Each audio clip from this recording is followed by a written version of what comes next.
Hello दोस्तों, कैसे हैं आप सब। तो उम्मीद करता हूँ आप लोग अच्छे होंगे और आप लोग अपनी तैयारी भी बहुत अच्छी तरीके से कर रहे होंगे। और हम लोग यहाँ पर कर रहे हैं पीवाईक्यू सीरीज, जिसमें आज हम लोग करने वाले हैं इंग्लिश की पीवाईक्यू सीरीज का अगला लेक्चर। उम्मीद करता हूँ आप लोगों को ये सीरीज पसंद आ रही होगी। अगर पसंद आ रही है तो देखो वीडियो को लाइक जरूर कर देना। वीडियो को शुरू करते हैं, चलो।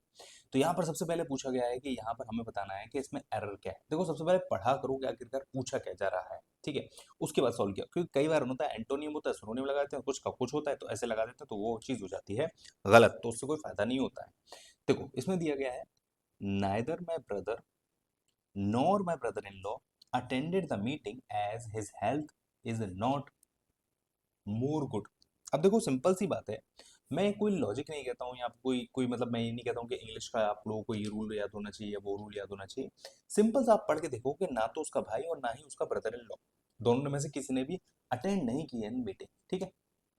क्यों नहीं की है? As is health is not more good, क्योंकि उनकी हेल्थ अच्छी नहीं है, इसीलिए उन्होंने अटेंड नहीं की है पास्ट में।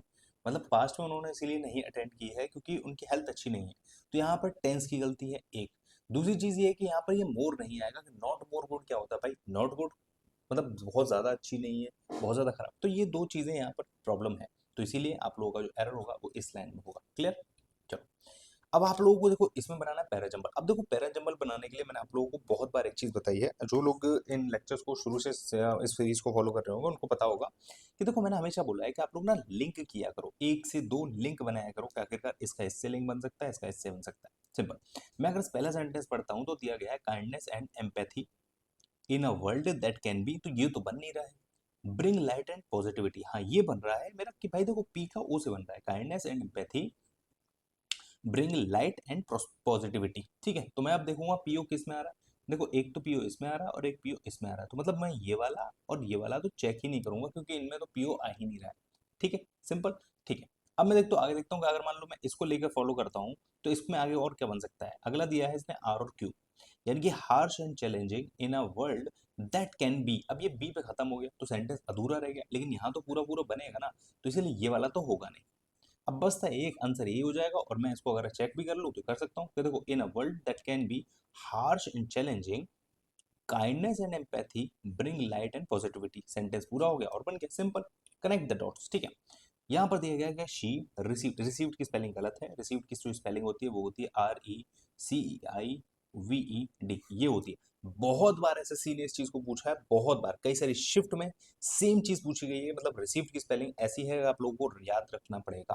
क्लियर? चलो, देखो ईडियम दिया है to read between the lines, यानी कि लाइन के बीच में पढ़ना। तो देखो, इसका मतलब होता है कि किसी चीज का मीनिंग अंडरस्टैंड करना, कि वो कहना क्या चाह रहा है। मतलब ऐसा होता है ना कई बार कि कोई एक वर्ड बोला जाता है कि देखिए आप समझ रहे हैं ना मैं क्या कह रहा हूँ, ऐसा होता है वैसा तो उनसे क्या मतलब होता है कि उनके वर्ड से आपको समझना होता है कि उनकी मतलब क्या है उनका वर्ड्स का। ठीक है, तो सिंपल सी चीज है कि भाई कोई एक सेंटेंस कह रहा है, छोटी मोटी चीजें कहती है, तो उससे समझना पड़ता है कि आखिरकार ये कहना क्या चाह रहा है। ठीक है, तो to understand more than what the word suggest, मतलब जो वर्ड्स कह रहे हैं ना उससे ज्यादा उसका मीनिंग क्या है। ठीक है, जैसे होता है ना कि भाई कई बार होता है कि भाई आप लोग कोई गलत काम करते हैं और फिर उसको छुपाने के लिए आप लोग झूठ बोलते हैं छोटा मोटा, कि देखो ऐसा नहीं, ये चीज करके सुलटा लेते हैं ये चीज, तो वो चीजों के बारे में बोला जा रहा है। ठीक है, चलो आगे होता है, ये होता है डेफिशिएंट। इसका अपोजिट बताना है। देखो, मैंने हमेशा बोला यहाँ पढ़ लिया करो क्या पूछा गया, अपोजिट यानी एंटोनियम पूछा गया। देखो, स्किम्पी माने होता है कि कोई चीज बहुत कम मात्रा में है। ब्रोकन मतलब कोई टूट गई है। टेरेबल मतलब बहुत ज्यादा खराब है। एम्पल माने होता है कोई चीज पर्याप्त मात्रा में है। ठीक है ना, पर्याप्त मात्रा में कोई चीज है तो वो होता है एम्पल। एम्पल, ठीक है। ओके, चलो। देखो, मिएंडर, मिएंडर का मतलब होता है कि कोई चीज ऐसे टेढ़ी मेढ़ी में, टेढ़ी मेढ़ी, टेढ़ी मेढ़ी है, तेरी मेरी नहीं, टेढ़ी मेढ़ी है। ठीक है, तो देखो, अब इसका जो होगा, आपको चीज टेढ़ी मेढ़ी है या कोई डायरेक्ट है, तो ये इसी से प्रूव हो जाता है। कंफर्म का मतलब होता है कोई चीज कंफर्म हो गई, उसका तो यहाँ कोई सेंस है नहीं रे। अच्छा, डेप्यूटाइज का मतलब होता है कोई किसी का डेप्यूटी, जैसे होता है ना कि भाई एक राजा है, राजा को कोई एक डेप्यूटी है कि अगर राजा को कुछ हो गया तो ये राजा बनेगा। ठीक है ना, जैसे राजा का बेटा राजा बनेगा ऐसा नहीं होता है, लेकिन हाँ ठीक है, वो चीज आप लोग को समझनी है यहाँ पर। जैसे हमारे देश में एक प्रेसिडेंट होता है, ठीक है ना, एक प्रेसिडेंट होता है और एक वाइस प्रेसिडेंट होता है। ठीक है, एक वाइस प्रेसिडेंट होता है। तो जब भी अगर प्रेसिडेंट को कुछ भी होता है या वो इस्तीफा दे देते हैं या कहीं बाहर गए हैं और या फिर वो अपनी फंक्शंस नहीं कर पा रहे हैं, तो वाइस प्रेसिडेंट उनका डेप्यूटी होता है कि वो उनकी एक तरीके से उनको उनकी जगह पे काम करेगा। इसके लिए एक आर्टिकल भी है, आप लोग कमेंट करके बताना कि आर्टिकल कौन सा है। फिलहाल तो हमारे एक वाइस प्रेसिडेंट है जगदीप धनखड़ जी, उन्होंने इस्तीफा दे दिया है। अभी तो वाइस प्रेसिडेंट की पोस्ट खाली है, उनका भी अभी देखा जाएगा कि किसको अपॉइंट किया जाता है। क्लियर?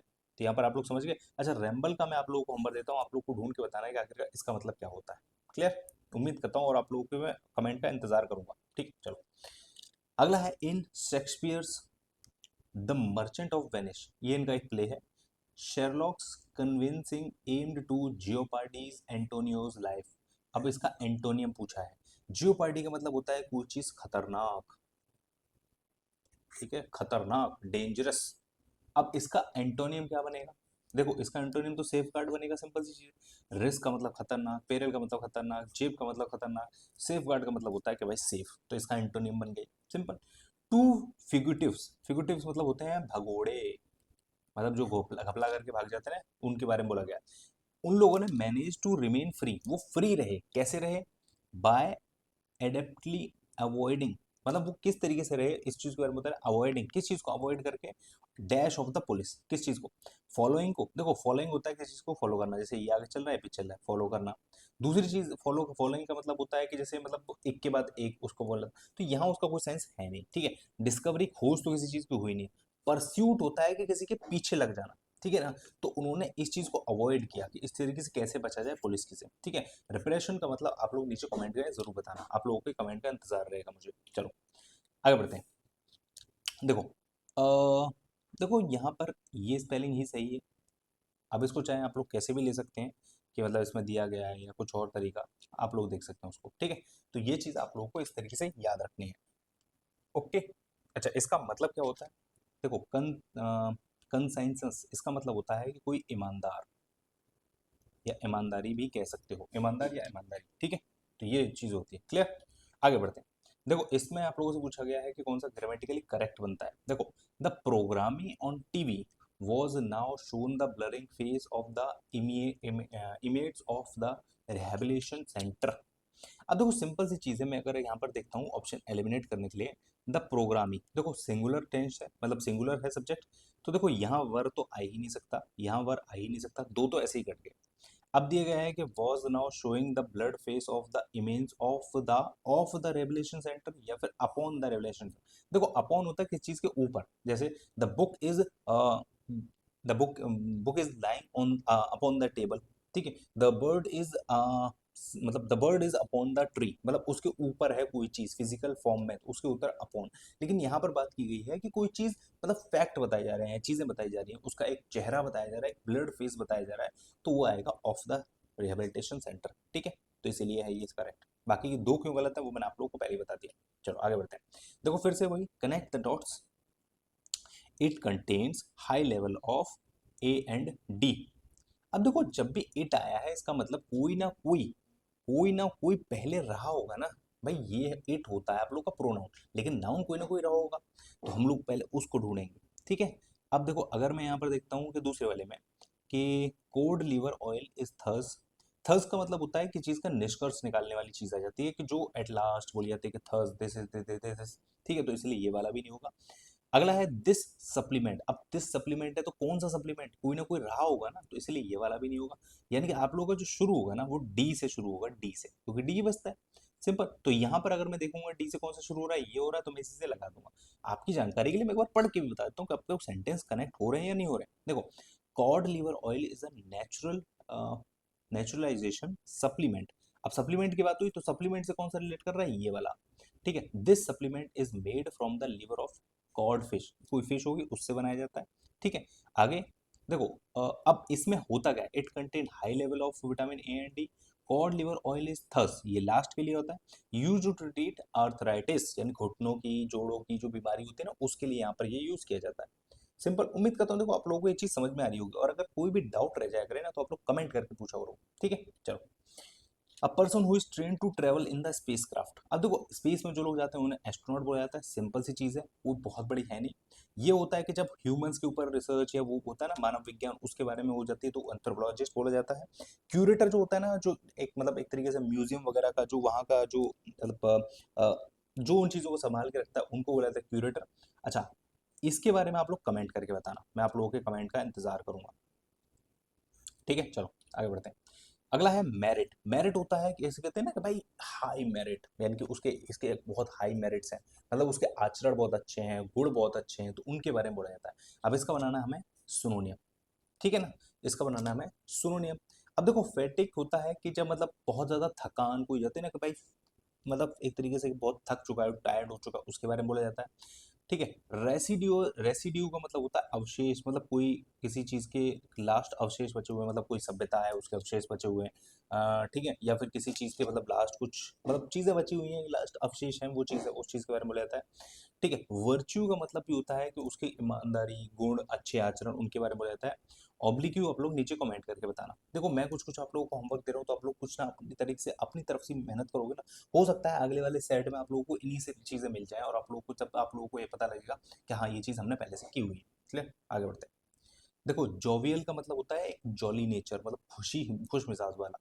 मिजरेबल का मतलब होता है बहुत ज्यादा दयनीय। सोलेमिटी का मतलब होता है बहुत ज्यादा दुखी। प्रोफेन का मतलब जो होता है वो होता है पवित्रता, किसी चीज की पवित्रता। ठीक है। चीयरफुल का मतलब होता है खुशी। आगे बढ़ते हैं। Each candidate was making tall promise, इसका बनाना है मुझे पैसिव। ठीक है ना।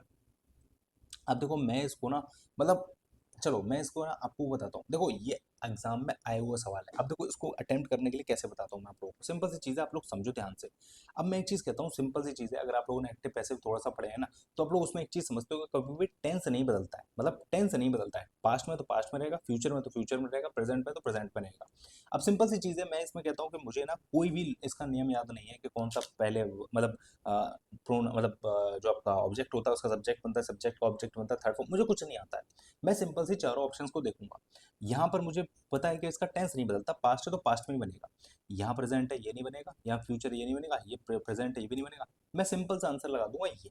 मतलब मुझे अगर नहीं भी पता है तो मैं आंसर लगा दूंगा। ठीक है। कुछ चीजें आप लोगों को इस तरीके से भी करनी होती है, बहुत आसान है, मतलब आप लोगों को नहीं पता तो भी फ्री के 2 नंबर दे रहा है। क्लियर, चलो। Jump the gun. अब देखो इसका मैं कुछ नहीं बता पाऊंगा, एडीएम है, आप लोगों को याद करना ही पड़ेगा। इसका मतलब होता है कि to do something too soon और टू क्विकली। एक तरीके से कह सकते हो कि जब अपने ऊपर गन लगा दी जाती है ना, कि मतलब आपको फटाफट से कुछ ना कुछ करना ही करना है, नहीं तो कुछ ना कुछ मतलब अपने के साथ बुरा हो जाएगा, वो वही चीज़ है। क्लियर। अच्छा, Laika is the sultan consort. Consort का मतलब होता है कि उसका साथी।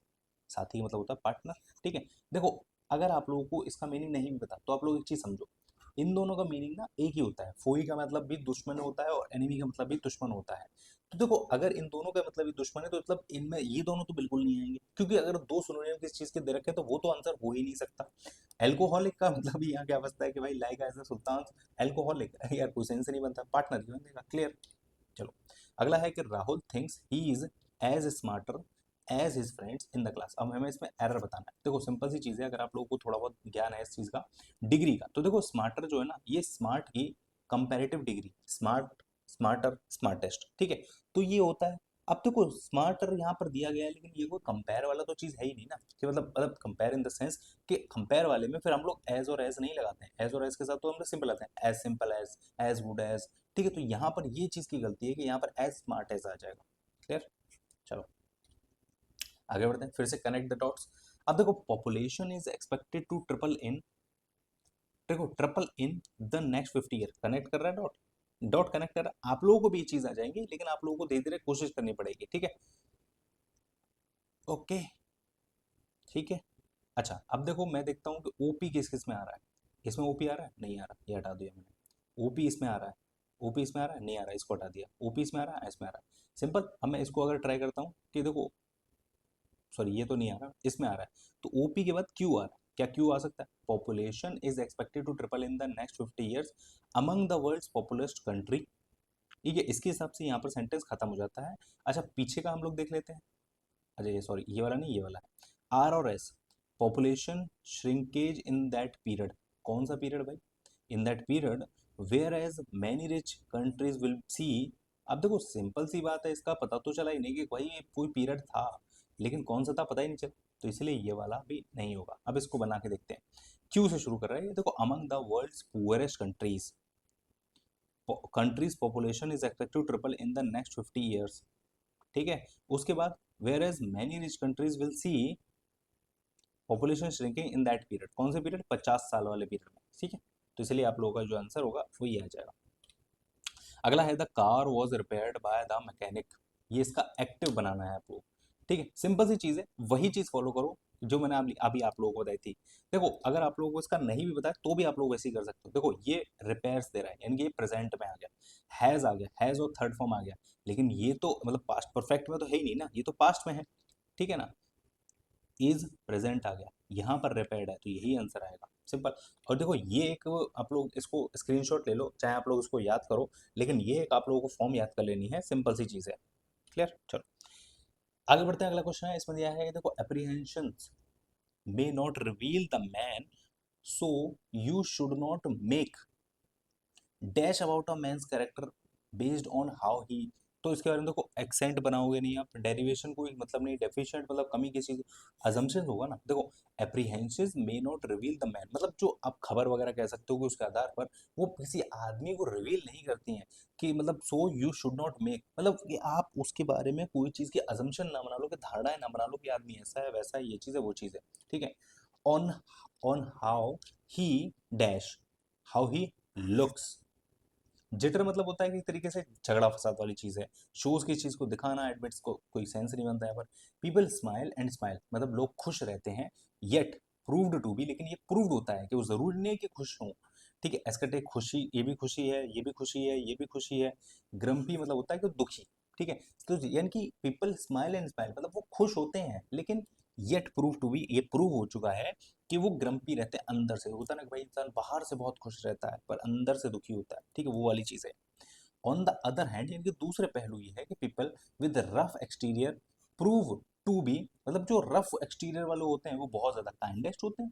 देखो सिंपल सी चीज़ें यहाँ पर बताया गया है कि लोग खुश रहते हैं लेकिन वो दुखी होते हैं, लेकिन बहुत अलग ये भी देखा गया है कि बहुत ज़्यादा रफ एक्सटीरियर मतलब काफ़ी ज़्यादा गुस्से वाले और वाली चीज़ें, लेकिन अंदर से बहुत दयालु होते हैं। And most considerate people on earth, they are people who are beautiful from within, यानी अपने में वो बहुत ज़्यादा, मतलब एक तरीके से कह सकते हो कि बहुत ज़्यादा सुंदर होते हैं, अपने में मन से सुंदर होते हैं। क्लियर?